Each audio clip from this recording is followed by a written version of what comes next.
This is my cat. Her name's Cola because, well, Cola has been my rock for over a year now, and I've been working from home for probably a few years. It definitely has its perks, but before Cola, the only thing breathing besides me was, well, my plant.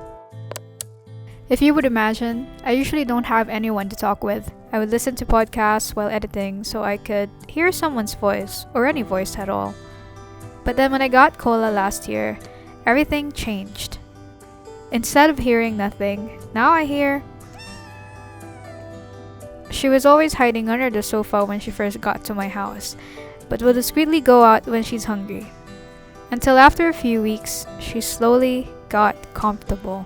This is where her real personality started showing.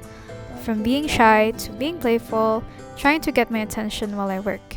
She would purposely lay herself on the keyboard and would hop on my PC to distract me, and that's her way of seeking attention.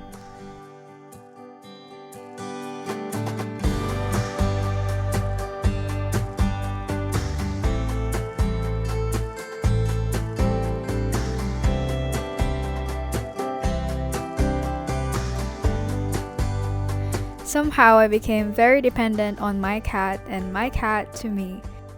Thus, it's just the perfect reason for me to paint her on her first birthday, as Cola has been a huge part of my life for more than a year now.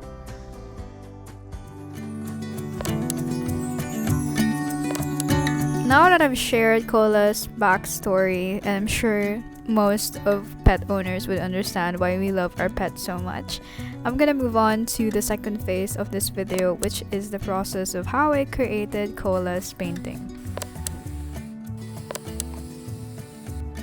Originally, I wanted to match the style of this painting to the current painting I had, which is Golden Hour, and I exhibited it a few years ago. I wanted them to be both coherent because I'm planning to post them on a wall so they still look like they came from one artist, if that makes any sense.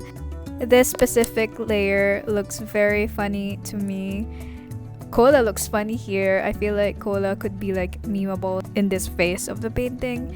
But I am slowly trying to build the foundation of how big Cola will be in this painting by just using one color and as much as possible blocking out the darkest of her fur. It's a bit hard because Cola is technically black, or most of her fur is black. So I'm trying to give more depth by painting thin layers. I'm also experimenting with different colors of underpainting. So you would notice that I colored the background first in orange, while Cola herself is colored in pink underneath. And that's because the final background will be colored in pink. And if I'm gonna be painting Cola in brown with a combination of blue to make a darker color, it just makes sense that pink is gonna be the undertone since it will peek through a little bit with my painting style, and it just makes things a little bit more coherent for the painting.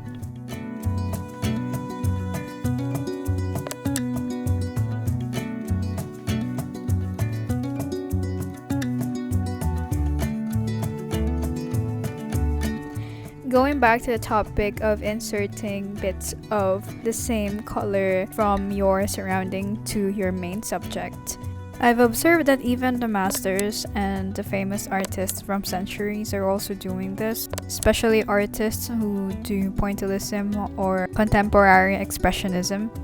For example, Monet, the sky is blue, the water is blue, but even like the land has some parts of blue in it, so it looks more painterly, and the color palette is spread out through the painting, but it's just a tiny bit of blue that makes it, a Monet painting. Color theory is also interesting. You could see earlier that when I was mixing color blue into my palette, it looks a bit more saturated, but when I applied it on canvas, it looks more a bit off-white or grayish in tone. That's because I do have the underpainting. And that was intentionally my purpose, because from the original photo, the wall is white and I don't want to paint just white, you know. I kind of wanted to make it more interesting. So far I'm loving how the process goes. About the eyes are a bit tricky for me because I kind of wanted to nail this. Cola has a specific color for the eyes. It's not just pure yellow, it has a little bit of green undertone surrounding the pupil, so it was really challenging to nail that, but I'm gonna have more touch-ups after this one once it is dried.